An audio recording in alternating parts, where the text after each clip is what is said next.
doing that old man dance, man. Doing that old man dance. I remember when I used to be able to dance. Like once you reach, it seems like once you reach 40, like you can't dance no more. It's pathetic.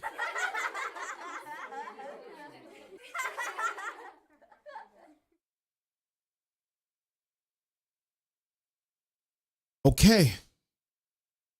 What is it? Whew. Are y'all watching the nonsense that's going on in the Congress right now? But anyway, we ain't here to talk about politics, man. We're here to talk about people that's trying to get into acquisitions. And that's what I'm trying to do. I'm trying to get into acquisitions. So my boy VL, he works down in 1010 Mass Ave, and he gave me a list of stuff that I had to do. And he would just spin information out of me. I'm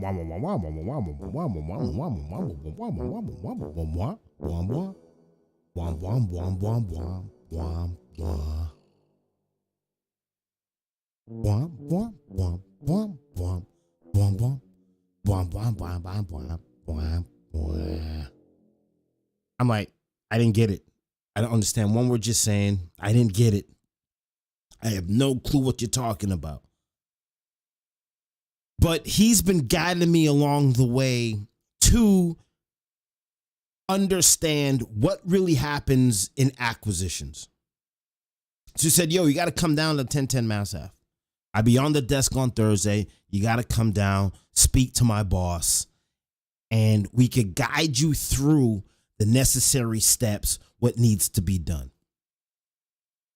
I have no clue about real estate. I just watch people do real estate, and I'm thinking, shit, let me try this. It's like everything else. I watch people did photography. I'm like, let me try this. I watch people ride motorcycles. I was like, that looks easy. Let me try that. And it's like with me, every 3 years, I've got a new, I got a new business venture. And I'm kind of crazy like that. Like I'll build to the max, and just as I'm about to peak, I'll just walk away from it. Because it's like a conquer thing, right? Say Veni Vidi Vici, right? It's like I'm a modern day Marcus Aurelius. Like I understand empathy in the midst of war. And that's what I'm trying to achieve. I'm trying to achieve this great philosophy mind and to be an expert at everything.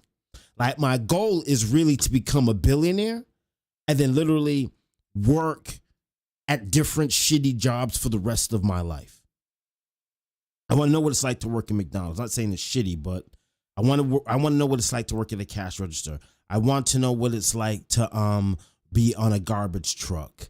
I want to know what it's like to be like a 911 dispatcher.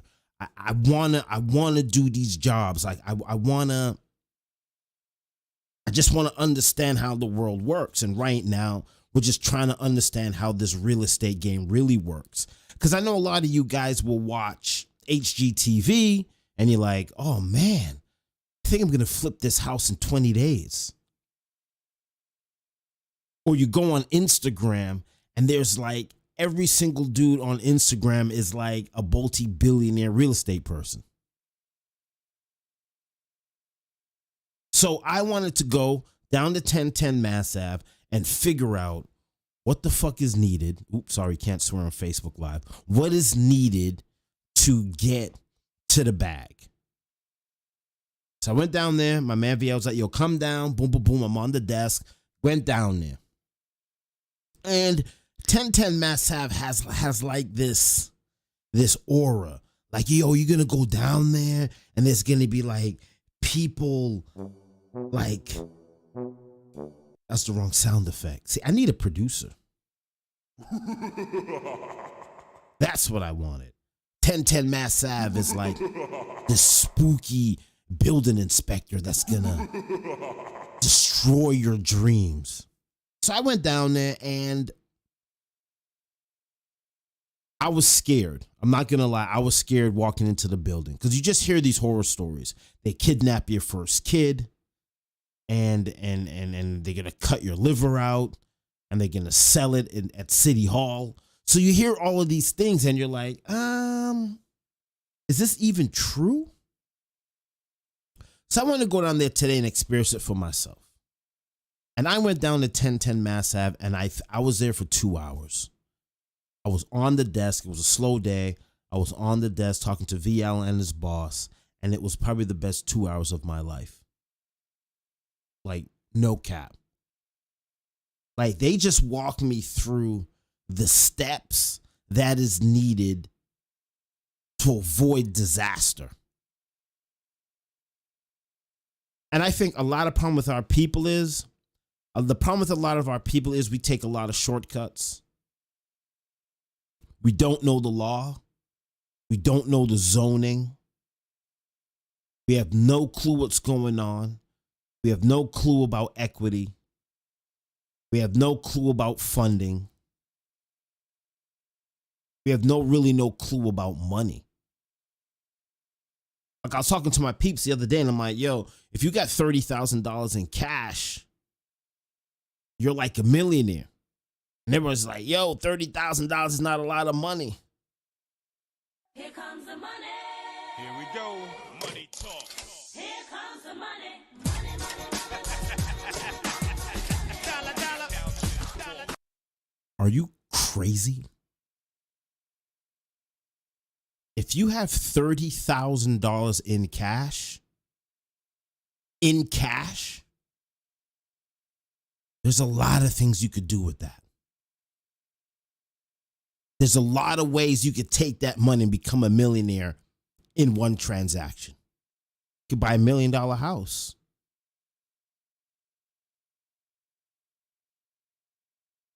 You could invest in somebody buying $1 million house. You could buy $1 million house, somebody who's forfeit on their taxes, who probably owes $10,000 in taxes and can't find $10,000, and you could figure out how to acquire that asset. $30,000 is a lot of money. And a lot of people say it's not. Sometimes you can't even get $5 from your homies. Never mind 30,000. Sometimes I'm like, yo, man, can I come check you for 20? I give it to you tomorrow. Like, I lost my wallet and I'm starving. Some people are like, ugh, I ain't got it.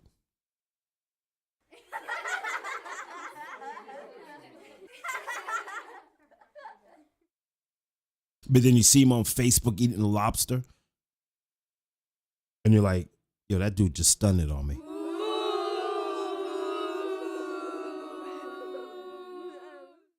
So, in doing real estate over the last 15 years, I've been, yo, Bobby, we got this project going on. Go down there, take some pictures. I go down there, take some pictures. There's a big sign on the door that says, stop work.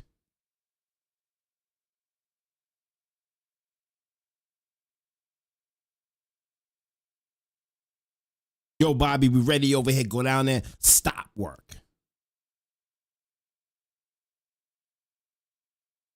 Yo, I'm trying to build 8 3-families in the 1-family neighborhood. Stop work. Sell the property off. Foreclose on the loan. Hard money lender gets it back. Packages it up. And just sells them off. Here comes the money. Here we go. Money talk. Here comes the money. And he don't really give a damn if you default on the loan, because then he just acquires the asset. Because he's not going to give you the loan on something where there's no equity in it.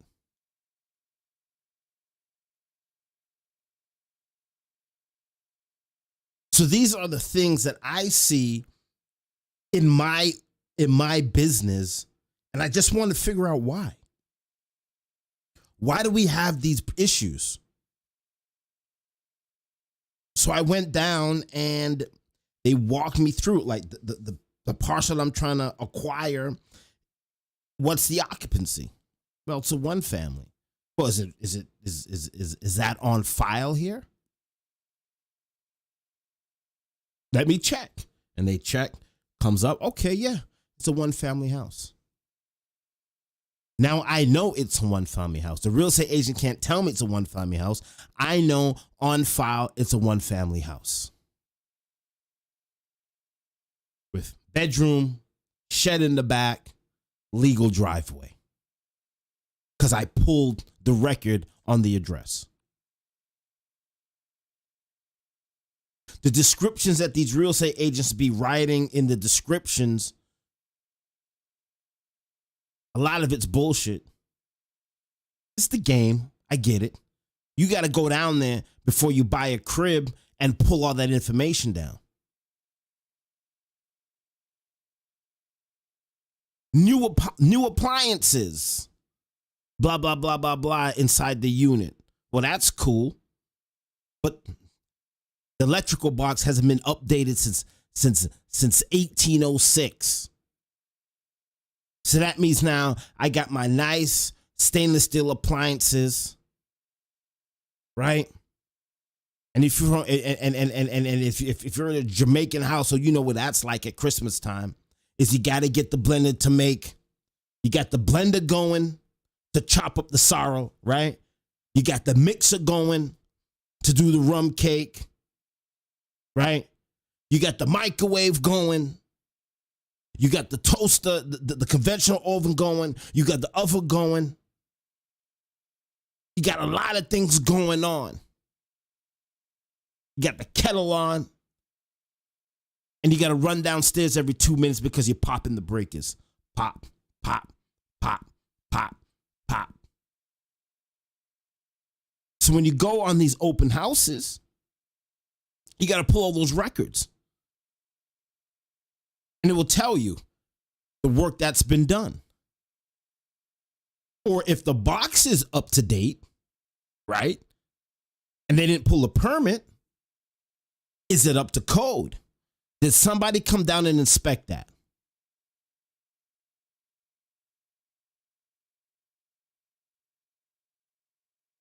Your house is zoned for 1F. That's it. I'm a real estate agent, and I'm telling you, yeah, man, you could put 4 stories on this motherfucker. You go, oh, man, that's a deal. You buy this, you draw up your plans, and they're like, yo, this is a 1F. You can't put 8 stories on this.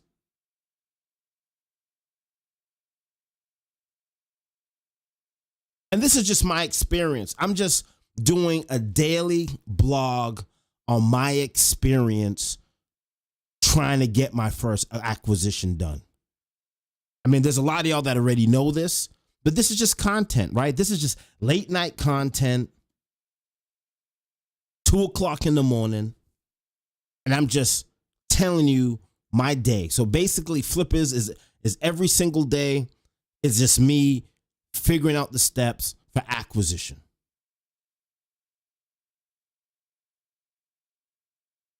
Right? So I go down there and I'm there for 2 hours. And we're just chopping it up. It's a great comment. I love 1010 Mass Ave. Like 1010 Mass Ave.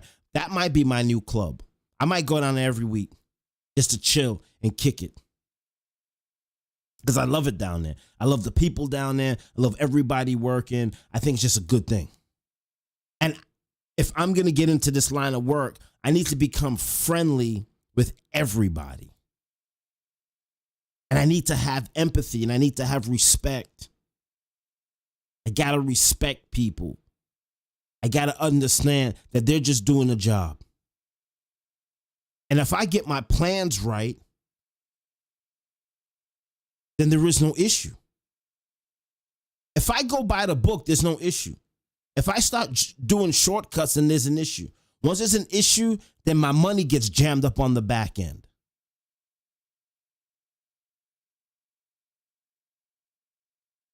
You can't have 500,000, 600,000, $1 million, $2 million, $3 million, $4 million, $24 million jammed up on the back end over you didn't do your due diligence and pull the paperwork on the parcel that you're buying to figure out, can I really put a 3-family house here? You got to know what zone you're in. I worked at Boston Medical Center. I worked in the security department. I was in the ID room. Basically, what is it called? Security systems. Basically, security systems was a really shit job until 9/11 happened, and then all of a sudden that became a premium job, right? FBI clearance and extensive background checks, because I was in control of all the OxyContin at Boston Medical Center. I was in charge of the med rooms. I was in charge of the ER, the dentist, the whole building. When you go to Boston City Hospital, back then it was Boston City Hospital before it merged to Boston City Hospital and BU and BMC. I was in charge of every single door on that campus. You had to come see me. I don't care what surgeon you were. You had to come see me. Yeah, I'm trying to get into the med room. Okay. You got to go clear it with your boss. Somebody help me. Somebody help me, yeah. I can't. You got to go clear that with your boss. And your boss need to fill out these 2 forms. Then you come back and see me. And if I like it, I may approve you to have access to the med rooms. So after 9/11, that job got really, really serious. While I was working there, 9/11 happened and America went into this different phase of chemical and biological warfare, right? So we have a level 4 bio building on Albany Street. A lot of y'all probably don't even know that exists, but it does. There's some crazy stuff in that building. I mean, before you go in, you got to take a dry shower and a wet shower and all type of crazy stuff, right? $1 million mice in that building. I was working there one time and a lady's cat, because you know cats, animals are just dirty, and her cat had like a little disease and she didn't take her lab coat, her jacket off, and she brought her jacket into the lab and she killed every lab mice in the building, which caused huge problems. Had to shut down a whole bunch of experiments. So they erect this level 4 bio building. I think there's only 2 in the country. There's one in Texas, there's one in Boston, right there in Albany Street.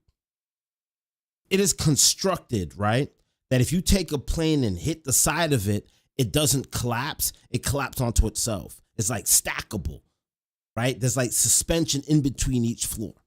Serious building. And it's set back way off the street. So they erect this building, right? Everybody in Roxbury's going crazy. I just bought a condo across the street from the place where you're proposing to build a level 4 biolab. Like, what if Ebola or AIDS or COVID or coronavirus leaks in the air? I'm going to be the first person infected. What am I going to do? What am I going to do? I don't want my kids playing in the backyard and there's a level 4 bio building which could be exposed to a terrorist attack. I don't want those chemicals, and I don't want like a lab monkey getting free. And by the way, if a lab monkey scratches you, you could kiss your ass goodbye.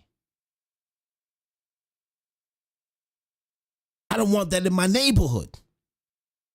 So I'm going to go. So all the abutters went to the meeting and was trying to stop this level 4 biological warfare building being erected. We don't want that in our neighborhood. What these people didn't understand is that section of Roxbury zoned commercial. They could put anything they want there.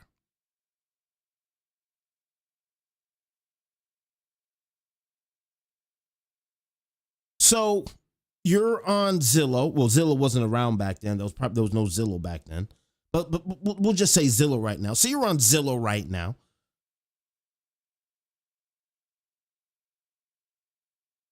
And you see luxury condo, South End, Albany Street, Roxbury, Massachusetts line, boom, boom, boom, boom, boom, boom, boom, boom, boom. And they go, damn, that looks beautiful.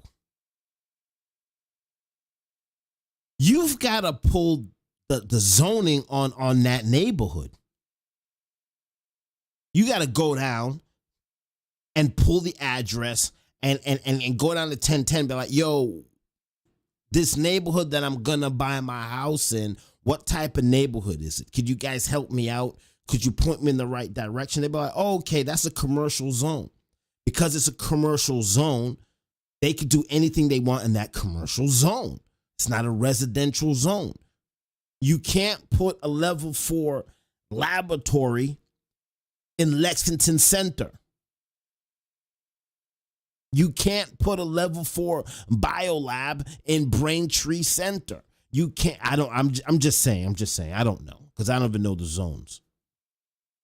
But I'm just saying there's certain places you could put liquor stores. There's certain places you can't put liquor stores.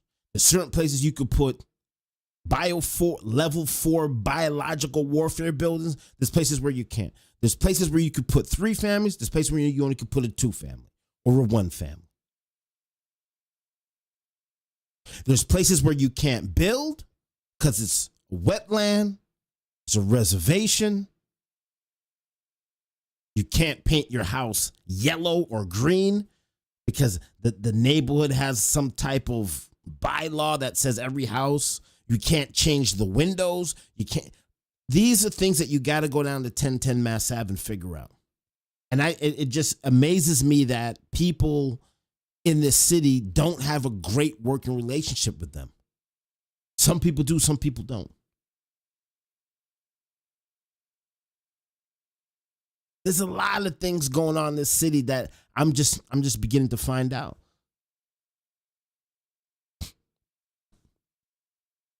So after my trip down there today, I was able to go, oh, okay.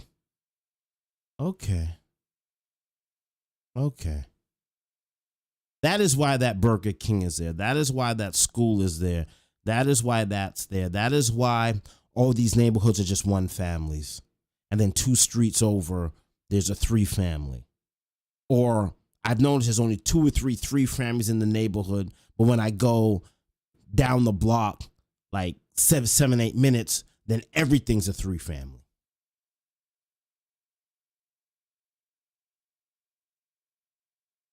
These things are very important as we try to get into this game because then our money can't get jammed up because a real estate agent can't give us no fugazi.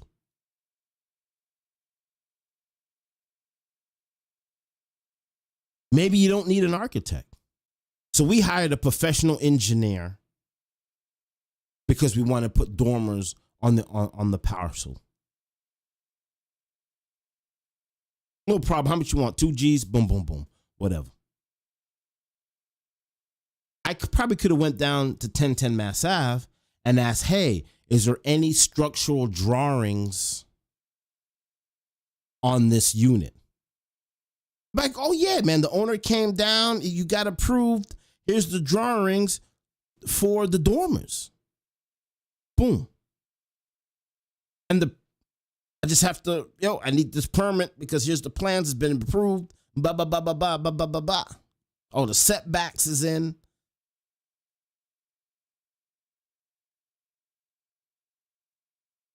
She asked me something today. She was like, yo, is that a flood zone? Where you buying the parcel?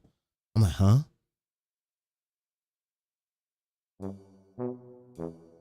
What?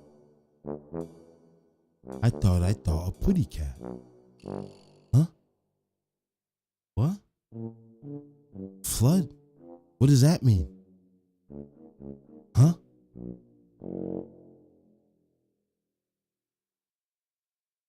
The parcel that I'm buying, I don't even know if it's even a flood zone.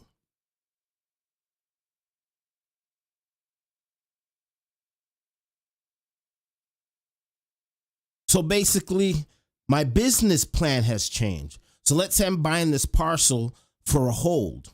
I'm going to hold this for 20 years. And then when I retire, I'm going to get rid of the parcel. And I'm going to, that right there, that's my retirement money.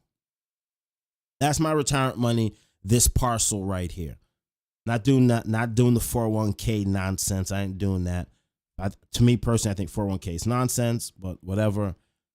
Yeah, I'm going to buy this parcel here. I'm going to hold it for 30 years. Then I'm going to dump it. I paid $1 million for it. It's probably going to be worth 30, 40, 50 million. Still, and then I could take that money, and that's my retirement money. I give my sons, I give each one of my kids like $5 million. Gonna beat it. Probably by that time now, $5 million, probably the cost of a candy bar. Like that, it's $5 million. The only thing I could buy for that is a piece of gum. Who knows what inflation is gonna happen? By the way, the Bobby Shake Show, Flippers, is recorded in front of a live studio audience.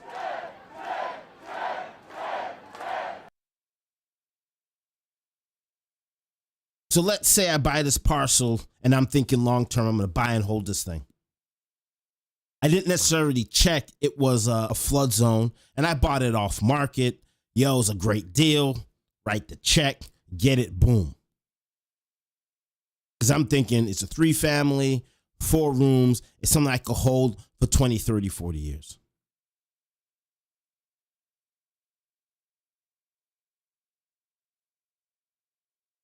Now, all of a sudden, it's in a flood zone.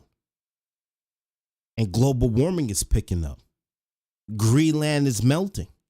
Greenland is right above us, if you guys don't know. So when those icebergs are melting, right, Massachusetts is going to be underwater. Like, Greenland is like, there's the arm of Massachusetts. Oh man, there's not enough. Stop recording. When did it stop recording?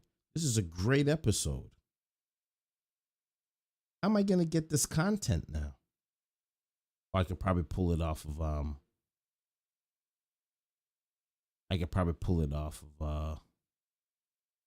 YouTube. I'm gonna cut this one short because I can't record the content. I need the content for the podcast. Yeah, so Massachusetts is here, and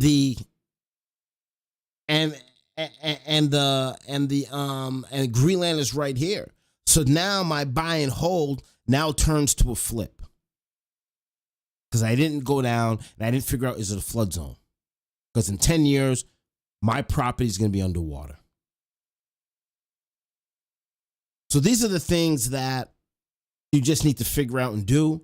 A lot of you guys already do that. You're like, Shakes, you just find that out today? Yeah, because this video is going to get to somebody that doesn't know it, and it's going to be good. Like, yo, listen to Shakes, and you know what? Maybe let's just start going. So I would just say to become an educated buyer, because this is Massachusetts. You got to be an educated buyer. You know the open house is not until Saturday or Sunday. Just for giggles, go down and just ask for the public records of the unit that you're trying to buy. See what the scope of work is. See what permits were pulled. See if there's any plans. There might be plans. It might be a single family home, and there might be plans for it. So that way now when you go to the open house, you know that you could overbid because you know that there's things in place already to add more to your investment. That's all I'm saying. That's all I'm saying. So today was a great experience at 1010 Mass Ave. They walked me through it. I was there for 2 hours. I love everybody down there. It was a great experience, educational. Learned a lot of stuff because we're trying to put dormers on the parcel, but we got to make sure that the setbacks are okay. We got a lot of room in the back. So, but we got a professional engineer. Our professional engineer is supposed to know zoning and setbacks. We were told we need to get a surveyor. So I got to go get a surveyor down there. I'll call, this is what I said yesterday on my podcast. I'm surrounded by the greatest minds ever. I called Robert Nichols, like, yo, Nichols, man, I need I called him up and he was just busy. And then he hit me back. He's all like, I sent the Venmo over. I go, what? He goes, yeah, for the real estate stuff. I go, oh, man, I'm not calling you for the money, brother. I'm calling you because I need a surveyor. Because I got to get my land surveyed. Find out if that dude's fence on the left is on my ish.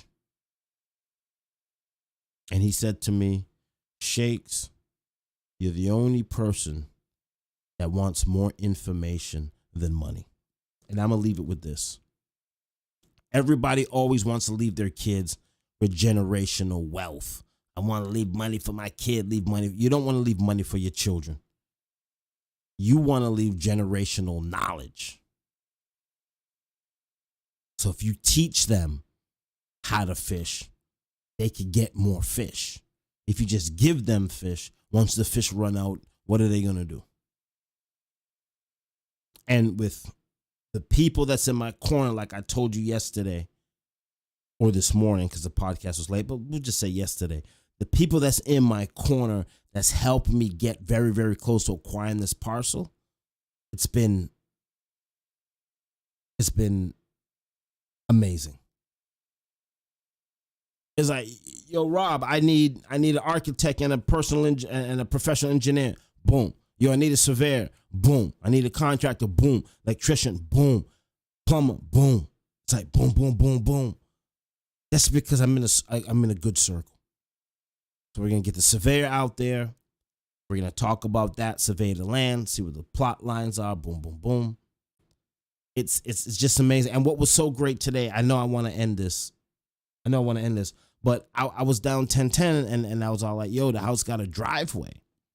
So when they pulled up the parcel, they're like, we don't see no curb cutting. We don't see the curb cut on the parcel. The driveway might be illegal. So they went and they got another woman that's been there for centuries and she knows everything. And she looked at it, she goes, oh, no, man, that driveway's legal. The curb is cut. You just got to make sure that your driveway is pitched properly so you don't get water into your neighbor's yard. And I said to her, I go, yo, so why can't I just put a bucket of water at the end of my, I'll just put buckets of water along the driveway and they can, she's like, boy, I'll beat your ass. Get out of office. And we all laughed. And that was the vibe today. It was amazing. And she was like, I haven't laughed. She was like, I haven't laughed that hard in a long time. Because everybody goes down there with the screwed up face. Why? Because you're not prepared. All right, tomorrow is Friday. Well, today's Friday. We're gonna hear from the attorney. Remember, we said the P&S got pushed back. We're gonna try and get the P&S signed on the 8th. That's probably like a Sunday. Get the deposit wired, P&S signed, close on the 20th. Try and get the surveyor out there to survey the land, so I could get that stuff to the professional engineer so that he could do the setbacks on the dormers. I feel good. I feel like we are ahead of schedule, and it's good shit. Thank you so much.